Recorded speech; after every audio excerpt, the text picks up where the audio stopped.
What is up, guys? William here from fitnessforbackpain.com, and I'm super pumped about today's episode because I get this question a lot. Why does my back pain flare up when I'm training abs, right? I'm going through an ab workout and it seems like one or two of the exercises that I'm doing always trigger something. I can't seem to work around the pain that I'm experiencing. What should I do?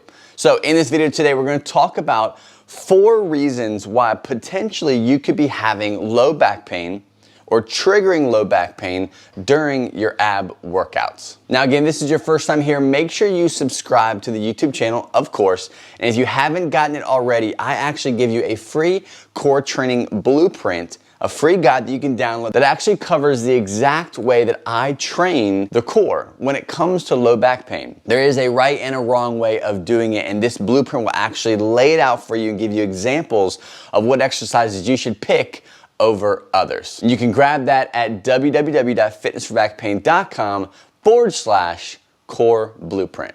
Let's jump in. So the first reason is actually because you're bracing too hard. This is a big misconception when it comes to persistent low back pain and core training and just bracing and gripping down on your stomach in general. From my experience, what I've noticed is people tend to brace or over brace when it comes to core training or any kind of activity. So when you're looking at how to brace, you have to tune it for the activity, right? You bracing your core to lift a 50-pound bag of rock is different than bending and grabbing, a pair of socks off the floor, grabbing your pants off the floor.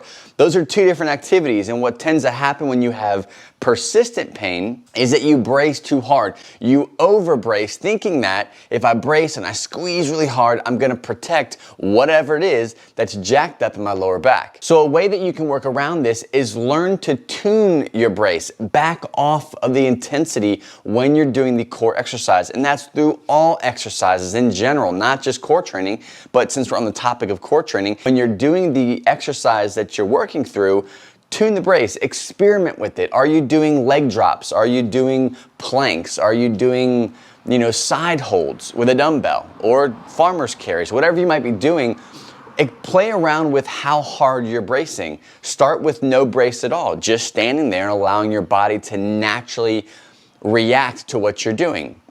If that's kind of causing some discomfort, just simply no brace at all and doing the exercise, then tune it up a little bit. Make it a little bit harder. Pull in your stomach a little bit more, bring in that pelvic floor, and gradually work up until you can either take away the symptom or the symptom is reduced. A quick trick that you can do that I have always used when it comes to getting your brace tuned or turned on before an exercise is a quick breath out. So instead of being like, and you're trying to squeeze and you're holding that and you're creating that brace, instead do this, a quick breath out, just like that. When you blow your air out really quick, that causes everything in your stomach and your chest to brace. From there, once you have that quick breath out, that's a good enough brace to start with. So that's a really good rule of thumb to use when you're using or when you're doing core exercises, is to take a quick breath out, lock that in, and then see how your body responds during the actual movement or exercise. The second reason you could be experiencing low back pain or some kind of weird pain triggered during an ab workout is you're too flat on your back, right? A big issue that I see with people who have persistent back pain is the confusion around finding a neutral spine, right? Getting that pelvis aligned, getting the lumbar spine in a neutral place to where you can then brace and then move, or brace and do the actual core exercise. So what tends to happen is you get kind of frustrated because you're not sure what neutral is, right? Is neutral having a flat back? Potentially. Is neutral having some extension in your lower back? Well, that doesn't make sense. If I have extension in my lower back, then it's not in neutral. So what should I do? And there's a lot of confusion around that, and a lot of people get frustrated because they're like, look, I'm flattening my back, which is making it neutral, and I'm having pain, right? I'm doing whatever kind of exercise on my back, whether it be dead bugs or some kind of leg drop exercise, and you are starting with a flat back, but that is triggering pain. As soon as you go to drop your leg down, as soon as you go to drop your arm down, whatever you might be doing, something triggers and the pain comes on. So what do? And this is the most important thing to do when it comes to core training and any kind of exercise, is find what neutral is to you, and that's very different from person to person. Some people have a little bit more of an anterior pelvic tilt, so completely flattening your lower back when doing certain exercises, specifically ab exercises, it could trigger something, right? The muscles in the area are just not used to being in that position during a brace and during that exercise. So the best thing to do is not to say, well, no, everyone says you have to have a flat back. Don't worry about that. Do what works best for you. Find what neutral is to you. If you're on your back and you're trying to find what that is and you have a slight extension and then you do the exercise and you have 0 symptoms or it's massively reduced, guess what?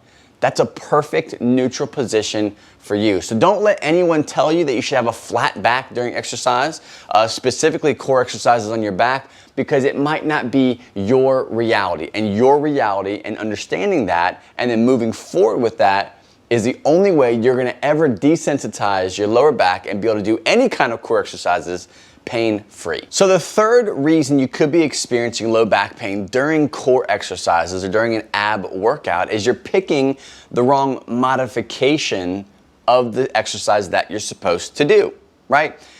It's all about finding the right entry point, and this kind of goes in line with picking the right exercise in general, which is another point, but for the modification, it's really important that you find the right modification for you because you're wanting to master an exercise. You're not just wanting to do it. Simply doing a plank is not going to fix your issues. It's not going to build the correct stability and endurance that you are looking for. Right? Mastering the exercise and finding an entry point into the exercise is the only way to kind of build upon and progress in more of a somewhat of a linear way. Let's just take the front plank, for example.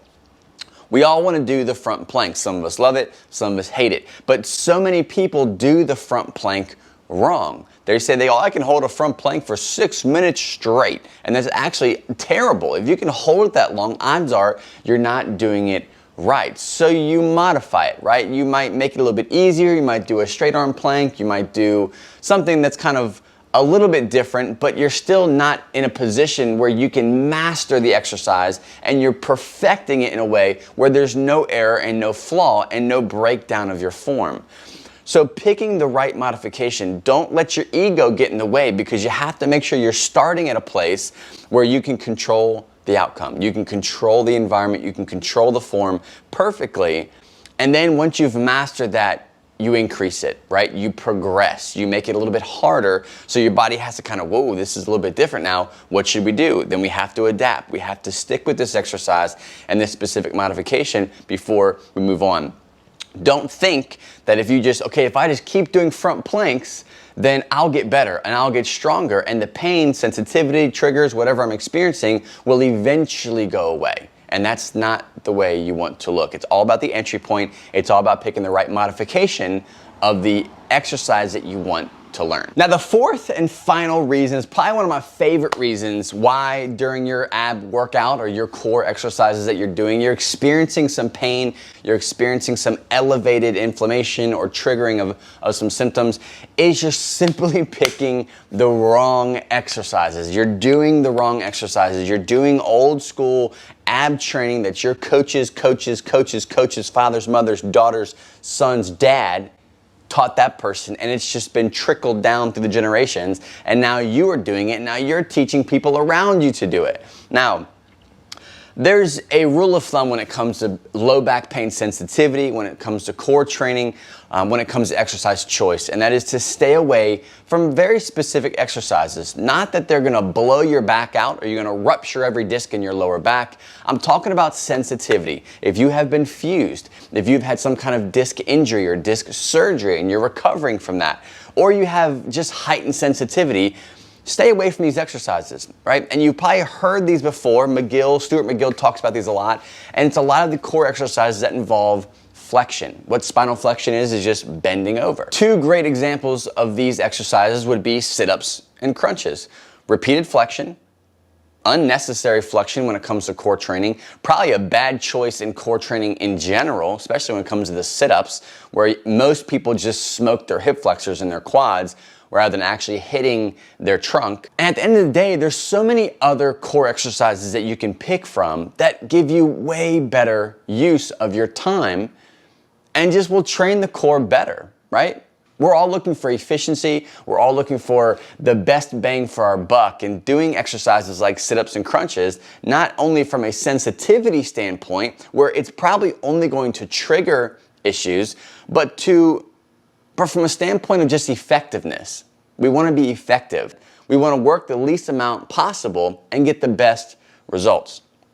So instead of doing things like sit-ups and crunches, focus more on neutral spine work, right? We talked about finding that neutral, what neutral is to you. Once you can find that, then we explore exercises that are in a neutral position, like dead bugs, like bird dogs if you can do them, like planks, like side planks. All of these are neutral spine exercises, and you can do them with little to no pain.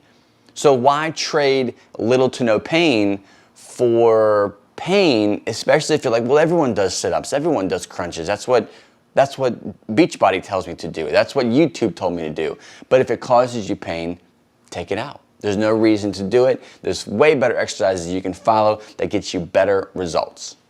So that's it. Those are my 4 reasons why your ab workouts, your core training could be causing some sensitivity. I'd love to know what you have experienced when it comes to core training.